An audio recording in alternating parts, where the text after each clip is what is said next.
கடலூர் அருகே மீன்பிடி திருவிழாவில் பொதுமக்கள் ஏராளமானோர் உற்சாகத்துடன் கலந்து கொண்டு மீன்களை பிடித்தனர். விநாயகநந்தல் கிராமத்தில் உள்ள ஏரியில் நீர் வற்றியதால் மீன்பிடி திருவிழா நடைபெற்றது. இந்த திருவிழாவில் சுற்றுவட்டார கிராமங்களிலிருந்து ஏராளமான பொதுமக்கள் உற்சாகத்துடன் கலந்து கொண்டு ஏரியில் இறங்கி நாட்டு வகை மீன்களான விரால், கெண்டை, கெளுத்தி உள்ளிட்டவற்றை போட்டி போட்டுக்கொண்டு பிடித்து சென்றனர்.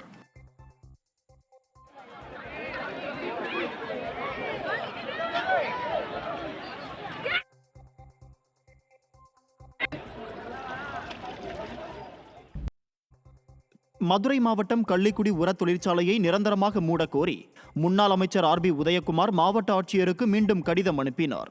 கள்ளிக்குடி ஒன்றியத்திற்குட்பட்ட கே. சென்னம்பட்டி, ஆவல் சூரன்பட்டி, பேய்குளம், ஓடைப்பட்டி உள்ளிட்ட கிராமங்களுக்கு சுற்றுச்சூழல் மாசு ஏற்படுத்திக் கொண்டிருக்கும் உர தொழிற்சாலையை நிரந்தரமாக சீலிட்டு மூடப்பட வேண்டும் என்று மதுரை மாவட்ட ஆட்சியருக்கு முன்னாள் அமைச்சர் ஆர்.பி. உதயகுமார் மீண்டும் கடிதம் அனுப்பினார். கடலூர் அருகே மீன்பிடி திருவிழாவில் பொதுமக்கள் ஏராளமானோர் உற்சாகத்துடன் கலந்து கொண்டு மீன்களை பிடித்தனர். விநாயகநந்தல் கிராமத்தில் உள்ள ஏரியில் நீர் வற்றியதால் மீன்பிடி திருவிழா நடைபெற்றது.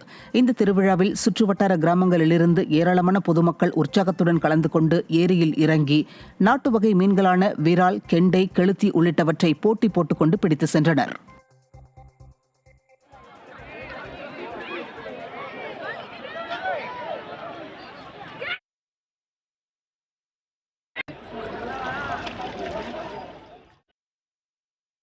கோவை மாவட்டம் பொள்ளாச்சியை அடுத்த ஆழியார் அருகே உள்ள பள்ளி விலங்கால் அணைக்கட்டில் குளிக்கச் சென்ற சட்டக்கல்லூரி மாணவர் உயிரிழந்த சம்பவம் சோகத்தை ஏற்படுத்தியுள்ளது. ஆழியார் அருகே உள்ள தடை செய்யப்பட்ட பள்ளி விலங்கால் அணைக்கட்டில் ஈரோடு மாவட்டத்தைச் சேர்ந்த அபிநந்த் என்ற சட்டக்கல்லூரி மாணவர் தனது நண்பர்களுடன் குளிக்க சென்றுள்ளார். அப்போது எதிர்பாராத விதமாக ஆழமான பகுதிக்கு சென்றவர் பரிதாபமாக உயிரிழந்தார். இதுகுறித்து போலீசார் வழக்கு பதிவு செய்து விசாரணை மேற்கொண்டனர். அணைக்கட்டு பகுதியில் எச்சரிக்கை பலகை வைக்கப்பட்டிருந்தும் சுற்றுலா பயணிகள் செல்வதால் தொடர்ந்து உயிரிழப்புகள் ஏற்படுவதாக தெரிவித்த பொதுமக்கள் சம்பந்தப்பட்ட அதிகாரிகள் தடுப்பு வேலி அமைக்க வேண்டுமென வலியுறுத்தினர். நாகை மாவட்டம் வேதாரண்யம் அருகே ஆறுகாட்டுத்துறையில் அதிமுக ஆட்சியில் அடிக்கல் நாட்டப்பட்ட மீன்பிடி துறைமுக பகுதியில் தங்களுக்கு இடமளிக்குமாறு இந்திய கடற்படையினர் அனுமதி கேட்டுள்ளனர். ஆறுகாட்டுத்துறையில் மீன்பிடி துறைமுகம் அமைத்து தரக்கோரி அதிமுக ஆட்சிக் காலத்தில் மீனவர்கள் வலியுறுத்தினர். இதையடுத்து 150 கோடி ரூபாய் செலவில் தூண்டில் வளைவு அமைக்கும் பணிக்கு அடிக்கல் நாட்டப்பட்டு வேலை நடைபெற்று வந்தது. இந்த நிலையில் அப்பகுதியில் நடைபெற்று வரும் பணிகளை பார்வையிட்ட இந்திய கடற்படையினர் கடற்படை தளம் அமைப்பதற்கு ஆறுகாட்டுத்துறை மீனவ பஞ்சாயத்திடம் அனுமதி கேட்டனர். தூத்துக்குடி விமான நிலையத்தில் நடைபெற்ற விமான கடத்தல் ஒத்திகையை தூத்துக்குடி மாவட்ட ஆட்சியர் ஆய்வு செய்தார். சிவில் விமான போக்குவரத்து ஆணைய உத்தரவின்படி நாடு முழுவதும் உள்ள அனைத்து விமான நிலையங்களிலும் விமான கடத்தல் ஒத்திகை ஆண்டுதோறும் நடத்தப்படுகிறது. இதில் பயணிகள் விமான கடத்தலை தடுக்கவும் அசம்பாவிதங்களை எதிர்கொள்ளவும் ஒத்திகை நடைபெற்றது. இதற்கு மாவட்ட ஆட்சியர் லட்சுமிபதி தலைமை தாங்கினார். விமான நிலைய அதிகாரிகள் பலரும் உடன் இருந்தனர். நீலகிரி மாவட்டம் குன்னூர் மலைப்பாதையில் பூத்து குலுங்கும் ஜகரண்டா மலர்களை சுற்றுலா பயணிகள் ஆர்வமுடன் ரசித்தனர். ஆங்கிலேயர் ஆட்சி காலத்தில் பிரேசில் நாட்டிலிருந்து கொண்டுவரப்பட்ட இந்த வகை மரங்கள் பல நூற்றாண்டுகள் கடந்தும் நிற்கின்றன. ஒவ்வொரு ஆண்டும் பிப்ரவரி முதல் ஏப்ரல் மாதம் இறுதி வரை பூக்களின் சீசன் காலம் என்பதால் மரங்களில் உள்ள இலைகள் முழுமையாக உதிர்ந்து ஊதா நிறங்களில் மலர்கள் மட்டும் பூத்து குலுங்குகின்றன.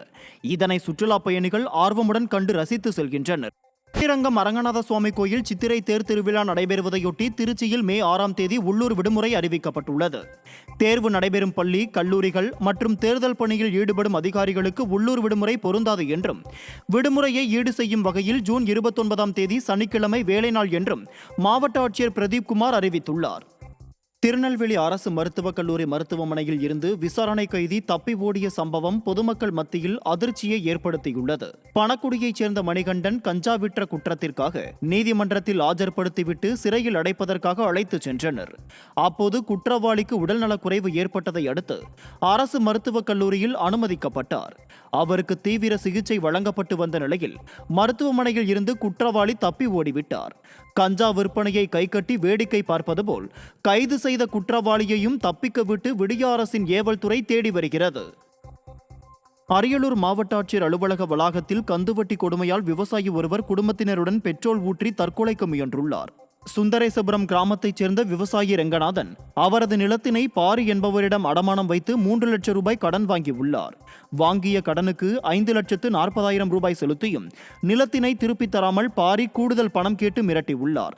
இது குறித்து ரெங்கநாதன் போலீசில் பல முறை புகார் அளித்தும் எந்தவித நடவடிக்கையும் எடுக்காததால் தனது குடும்பத்தினருடன் ஆட்சியர் அலுவலக வளாகத்தில் தீக்குளித்து தற்கொலைக்கு முயன்றதால் அங்கு பரபரப்பு நிலவியது.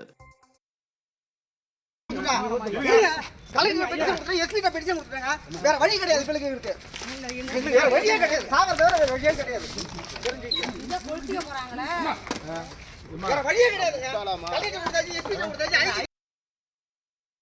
பாரிங்கிறவர்கிட்ட 3 லட்சம் ரூபா வட்டிக்காக என்னுடைய சொந்த நிலத்தை கிரையை எழுதி வச்சு பணம் வாங்கினேன் நம்பிக்கையின் பேரில். அந்த பணத்துக்கு இது 10/7/2014 வாங்கினா இதுக்கிடையில் வட்டியாக வந்து 5,40,000 அவருக்கு பதில் கொடுத்துட்டு பணம் ரிட்டர்ன் கொடுத்துட்டேன். கொடுத்த பிறகு என்கிட்ட பிரச்சனை பண்ணிக்கிட்டே இருந்தார். பிரச்சனை பண்ணும்போது நான் வந்து நிலத்தை எழுதிக்க தயாராக இருந்தேன். அன்றைக்கி எனக்கு 3 வட்டி போட்டு பணம் கொடுத்தா அவனுக்கு ரிட்டர்ன் பணம் கொடுப்பேன், நிலத்தை எழுதி கொடுப்பேன்னு சொல்லி பிரச்சனை பண்ணிட்டார். அது சொன்னால் 1 மாதம் பேசி பார்த்துட்டு 31/5/2023 போலீஸ் ஸ்டேஷனில் விக்ரமங்கலத்தில் கம்ப்ளைண்ட் கொடுக்குறேன். நெல்லை மாநகராட்சியில் திமுக கவுன்சிலர்கள் அடுத்தடுத்து ராஜினாமா செய்வதால் வார்டு பகுதியில் எந்த ஒரு அடிப்படை வசதிகளும் நடைபெறுவது இல்லை என குற்றச்சாட்டு எழுந்துள்ளது. நெல்லை மாநகராட்சியில் 7வது வார்டு திமுக கவுன்சிலர் இந்திராமணி மற்றும் 36வது வார்டு திமுக கவுன்சிலர் சின்னத்தாய் ஆகியோர் தங்களது ராஜினாமா கடிதத்தை வழங்கியுள்ளனர். இது குறித்து செய்தியாளர்களிடம் பேசிய அதிமுக பிரமுகர் ஆனந்தி மகராஜன், திமுக கவுன்சிலர்கள் ராஜினாமா கடிதம் வழங்கியதன் மூலம் விடியா திமுகவில் சாதி பாகுபாடு பார்க்கப்படுகிறதா என்ற கேள்வி எழுவதாக தெரிவித்தார். இன்னைக்கு அவங்களே என்ன சொல்லியிருக்காங்க அப்படின்னா, எனக்கு உள்ள மரியாதை இல்லை அப்படின்னு சொல்கிறாங்க. அப்போ ஒரு திமுக அரசு ஒரு ஜாதி பாகுபாடோடு செயல்படுதா, ஒரு ஜாதி உணர்ச்சியோடு செயல்படுதா அப்படிங்கக்கூடிய கொஸ்டின் நான் முதல்ல வைக்கிறேன். அப்போ பார்த்தீங்க அப்படின்னா கடந்த 2 வருடங்களாகவே திருநெல்வேலி மாநகராட்சியில் மொத்தம் 55 வார்டில் 51 கவுன்சிலர்கள் திமுகவை சார்ந்தவங்க தான். பார்த்திங்க அப்படின்னா எந்த ஒரு கூட்டமும் சரிவர நடத்தலை. எல்லாருமே என்ன செய்றாங்க, வெளிநடப்பு பண்ணிடுறாங்க. திண்டுக்கல் மாவட்டம் குஜிலியம்பாறை பேரூராட்சியில் திமுக கவுன்சிலர் மகள் காணவில்லை என புகார் அளித்தும் காவல்துறை நடவடிக்கை எடுக்காததை கண்டித்து மாவட்ட ஆட்சியரின் கேம்ப் அலுவலகத்தை முற்றுகையிட்டு கிராம மக்கள் போராட்டத்தில் ஈடுபட்டனர். குஜிலியம்பாறை அரசு மேல்நிலைப் பள்ளியில் 9ஆம் வகுப்பு படிக்கும் தனது மகள் காணவில்லை என திமுக கவுன்சிலர் புகார் அளித்தும் விடியா அரசின் ஏவல் துறை இதுவரை நடவடிக்கை எடுக்கவில்லை. திமுக கவுன்சிலர் அளித்த புகார் மீது உரிய நடவடிக்கை எடுக்காத ஏவல் துறை அடித்தட்டு மக்கள் அளிக்கும் புகார் மீது நடவடிக்கை எடுக்குமா என்பது கேள்விக்குறியாகி உள்ளது. எங்கள் வீட்டுக்காரரு வெளியே போயிட்டார். 6 மணிக்கு தான் 9 மணிக்கு தான் வந்தார். ஆனால் எல்லாம் தேடி பார்த்தோம். ஆனால் இன்னொரு வரைக்கும் என் பொண்ணை காட்டவே இல்லை. எப்படியாவது என் பொண்ணு பக்கத்து வீட்டிலலாம் கேட்டோம். அந்த பிள்ளைங்க பஸ்ஸில் ஏறி இறங்கவே இல்லை, என்ன ஆச்சுன்னு தெரியல அப்படின்னாங்க. அதுக்கப்புறம் நம்ம அண்ணங்கிட்ட கேட்டு 4 பேகஸுங்க. அப்புறம் அதுக்கப்புறம் 1 மணி நேரம் ஆகி 4 பேர் சேர்ந்து என் பொண்ணை கடத்திட்டாங்க சார். ஏதோ கண்டுபிடிச்சி கொடுத்தீங்க. என் பொண்ணு எப்படி இருந்தாலும் 2 மணி நேரத்தில் கண்டுபிடிச்சி கொடுத்து செல்லமா வளர்த்து பிள்ளை கடிச்சு. திருவண்ணாமலையில் முறையாக குடிநீர் வழங்க வலியுறுத்தி பொதுமக்கள் சாலை மறியலில் ஈடுபட்டனர். நல்லவன்பாளையம் கிராமத்தில் 20 நாட்களுக்கு மேலாக தண்ணீர் வழங்கப்படவில்லை என கூறப்படுகிறது. இது குறித்து பல முறை புகார் அளித்தும் திமுக மாவட்ட கவுன்சிலரும் ஒன்றிய கவுன்சிலரும் எந்தவித நடவடிக்கையும் மேற்கொள்ளாததால் ஆத்திரமடைந்த பொதுமக்கள் சாலை மறியலில் ஈடுபட்டனர். சாலை மறியலால் அப்பகுதியில் கடுமையான போக்குவரத்து நெரிசல் ஏற்பட்டது. தூத்துக்குடி மாவட்டம் ஆதிச்சநல்லூரில் சைட் மியூசியத்தை சீரமைக்கும் பணி நிறைவடைந்தது. டிசம்பர் மாதம் பெய்த கனமழையால் ஆதிச்சநல்லூர் சைட் மியூசியம் சேதமடைந்தது. கனமழையால் சரிந்து விழுந்த மணல்களை அப்புறப்படுத்தி அகழாய்வு குழிகளை சீரமைக்கும் பணி கடந்த 2 மாதங்களாக நடைபெற்றது. சீரமைப்பு பணிகள் நிறைவு பெற்றதை தொடர்ந்து அகழாய்வு குழிகள் கண்ணாடியால் மூடப்பட்டு பொதுமக்களின் பார்வைக்காக வைக்கப்பட்டுள்ளது. IPL போட்டிகள் விறுவிறுப்பாக நடைபெற்று வரும் நிலையில் ட்ரீம் 11 நிறுவனம் போலி பயனாளர்களை உருவாக்கி மோசடி செய்வதாக குற்றச்சாட்டு எழுந்துள்ளது. கிரிக்கெட், கபடி உள்ளிட்ட விளையாட்டுப் போட்டிகளில் சிறந்த வீரர்களை ட்ரீம் 11 ஆப்பில் தேர்வு செய்வதன் மூலம் வாடிக்கையாளர்களுக்கு பரிசுகள் வழங்கப்பட்டு வருகின்றன. இந்த நிலையில் ட்ரீம் 11 ஆப் போலியான பயனாளர்களை உருவாக்கி அவர்களை வெற்றி பெற செய்து பல ஆயிரம் கோடி ரூபாய் மோசடி செய்வதாக பணத்தை இழந்த கல்யாண்குமார் என்பவர் மதுரை மாவட்ட ஆட்சியரிடம் புகார் மனு அளித்துள்ளார். அப்படிங்கிறத மேனிப்புலேட் பண்ணுறாங்க. அந்த ஆப்பே மேனிப்புலேட் பண்ணிவிட்டு அதான் நீங்கள் வந்து இப்போ இந்த தடவை 11 பேருக்கு ஒவ்வொரு கோடி கொடுக்குறதா சொல்லியிருக்காங்க. ஆனால் அந்த 11 கோடியும் பார்த்தீங்கன்னா அவங்களுக்கே மேக்ஸிமம் போயிடும், அவங்களே எடுத்துக்கிறாங்க. அப்படிங்கிற போது பப்ளிக்கோட மணி போகுது. கம்ப்ளைண்டில் எழுதியிருக்கேன், ஜாக்கி புச்சுங்கிறவர் ஒரே நாளில் 16,000 விளையாட்டு விளையாடிருக்காரு. அது மாதிரி நான் ஒரு 200 லிஸ்ட் எடுத்திருக்கேன். அந்த 200 லிஸ்ட் இதில் இருக்குது. இது வந்து ஸ்மால் லீக்கில் மட்டும் இப்போ 20 கோடி, அந்த 200 பேர் 20 கோடி கேம் விளையாண்டுருக்காங்க. அதோட மதிப்புப்படி 50% அவங்க வின் பண்ணாங்கன்னா கூட 33,000 கோடி இருந்திருக்கும். தென்காசி மாவட்டம் மேற்கு தொடர்ச்சி மலையில் வெயிலின் தாக்கம் அதிகரித்துள்ள நிலையில் தண்ணீர் வரத்து குறைந்துள்ளது. இதன் காரணமாக குற்றால மெயின் அருவியில் தண்ணீர் வரத்து இல்லாமல் வறண்டு வெறும் பாறைகளாக காட்சியளிக்கின்றன. இந்த நிலையில் கோடை விடுமுறையை கொண்டாட குற்றால மெயின் அருவிக்கு சென்ற சுற்றுலா பயணிகள் தண்ணீர் வராததால் ஏமாற்றத்துடன் திரும்பி சென்றனர். தண்ணி வரலையே.